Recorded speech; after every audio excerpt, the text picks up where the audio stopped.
내가 내 백성과 네 백성 사이를 구별하리니 내일 이 표징이 있으리라 하셨다 하라 하시고, 여호와께서 그와 같이 하시니 무수한 파리가 바로의 궁과 그의 신하의 집과 애굽 온 땅에 이르니 파리로 말미암아 그 땅이 황폐하였더라. 바로가 모세와 아론을 불러 이르되 너희는 가서 이 땅에서 너희 하나님께 제사를 드리라. 모세가 이르되 그리함은 부당하니이다.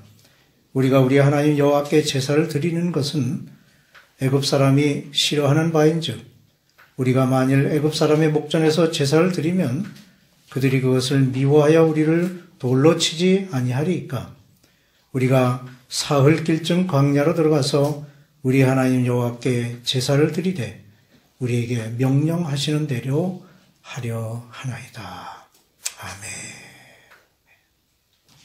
10가지 재앙을 분류하여 두 번째로 살펴보려는 것은 셋째 재앙부터 여섯째 재앙까지입니다. 셋째 재앙은 티끌이 이가 되고, 넷째 재앙은 파리가 가득하고, 다섯째 재앙은 가축의 죽음이 있고, 여섯째 재앙은 악성 종기가 생기는 재앙입니다. 둘째 재앙인 개구리를 만드는 이적까지는 애굽의 요술사들도 할 수 있었지만 세 번째 재앙부터는 애굽의 요술사들이 따라할 수 없는 이적이었습니다. 점점 강하게 나타나는 하나님의 권능을 체험한 요술사들은 왕에게 그것이 하나님의 권능임을 호소하지만 바로의 완악함은 요술사들의 증언까지 외면하며 파멸로 치달아갑니다.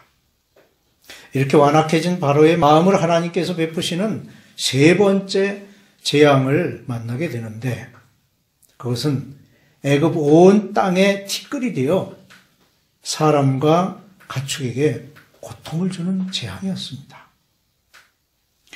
앞선 재앙이 물에서 이루어진 재앙이라면 세 번째부터는 땅으로부터 시작되는데, 티끌을 통하여 이라는 아주 작은 생물로 재앙을 내리셨습니다.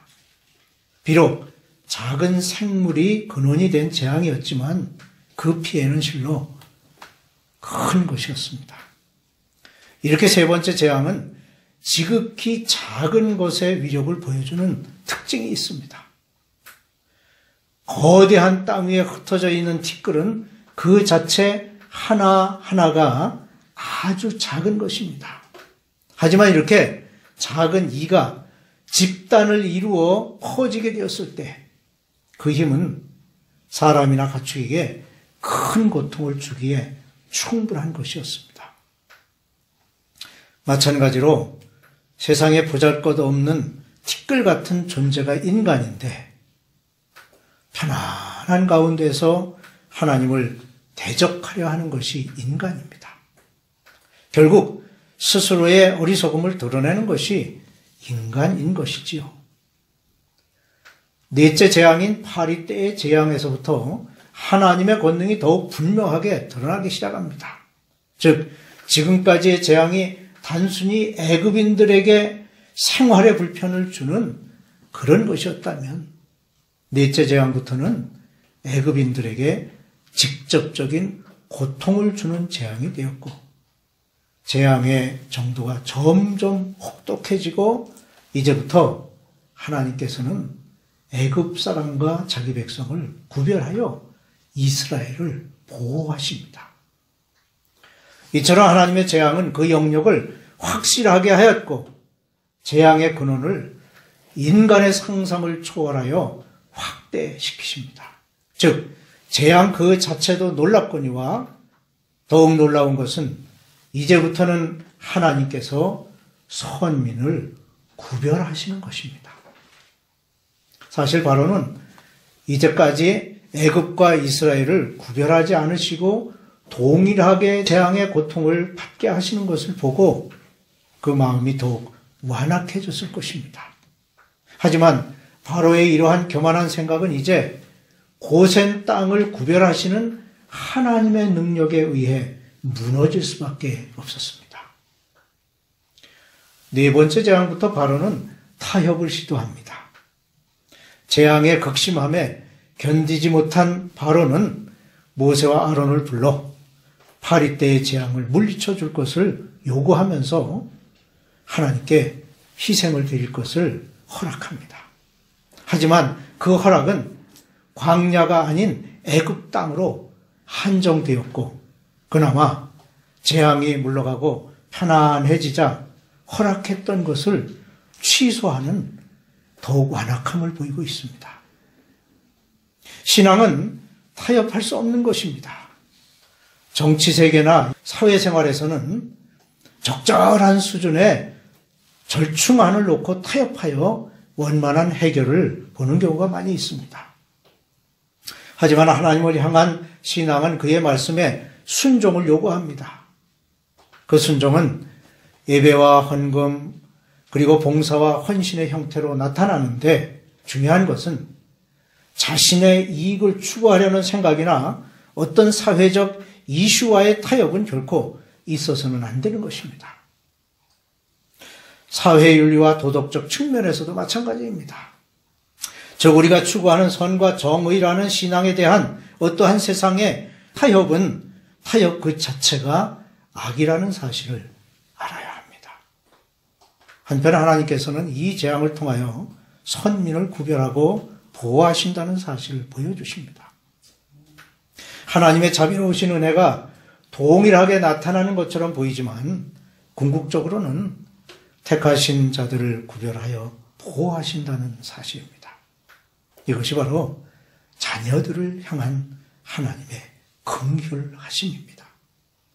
이와 같이 하나님의 사랑을 보여주심으로 사람들이 하나님의 사랑의 진실성을 깨닫게 되고 또한 이것이 하나님의 능력을 깨닫도록 하는 표적이 됩니다. 그러므로 택한 자를 보호하시는 하나님의 사랑과 그 능력에 인도하심을 받는 성도가 되도록 힘써야 하겠습니다. 다섯째 재앙은 이제까지의 재앙과는 달리 애굽인들의 소유에 대한 재앙으로 질병이 애굽의 가축에게 붙어서 애굽의 모든 가축이 죽는 재앙입니다.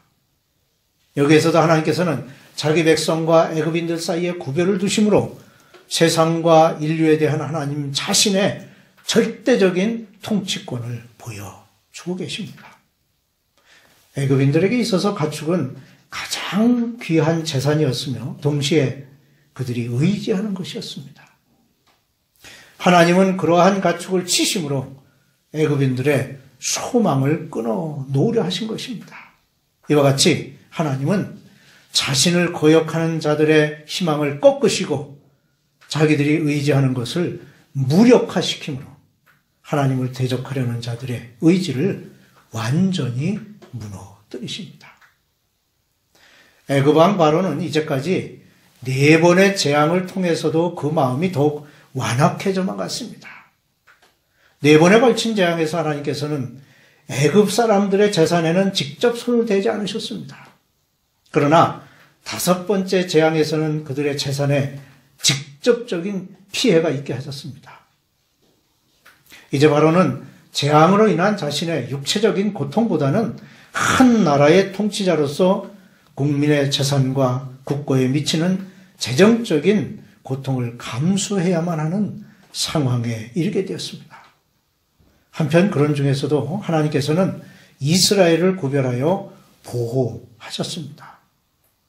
하나님께서는 5번째 재앙에 앞서 이제라도 늦지 않았으니 자신이 한 약속대로 이스라엘을 보내라고 바로에게 약속 이행을 촉구하십니다.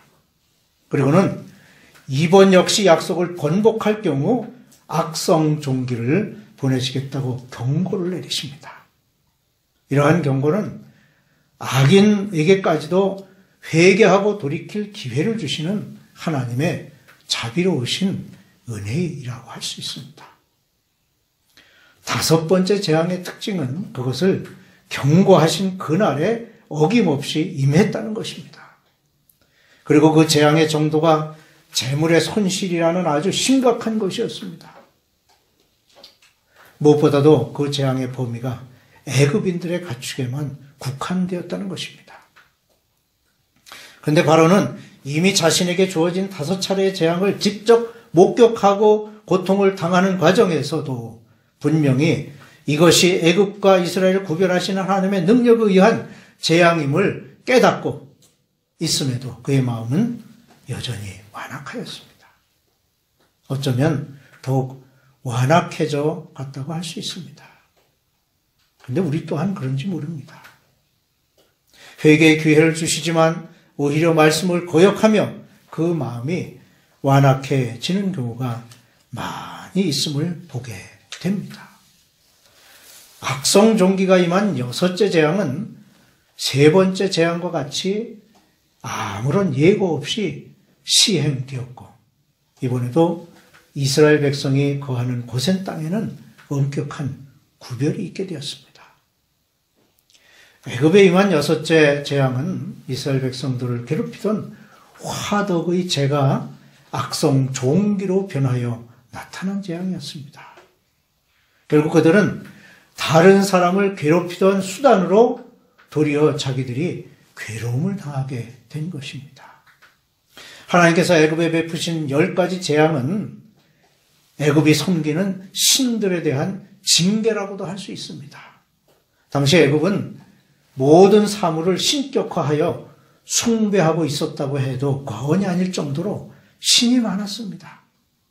예를 들면 크눔은 나일강의 수호신인데 물이 피가 되게 하신 것은 크눔을 징계하신 것이고 풍요와 다산의 신인 헤크트를 개구리 이적으로 징계하셨고 태양의 신인 라는 9번째 재앙인 흑암의 재앙으로 징계하셨습니다.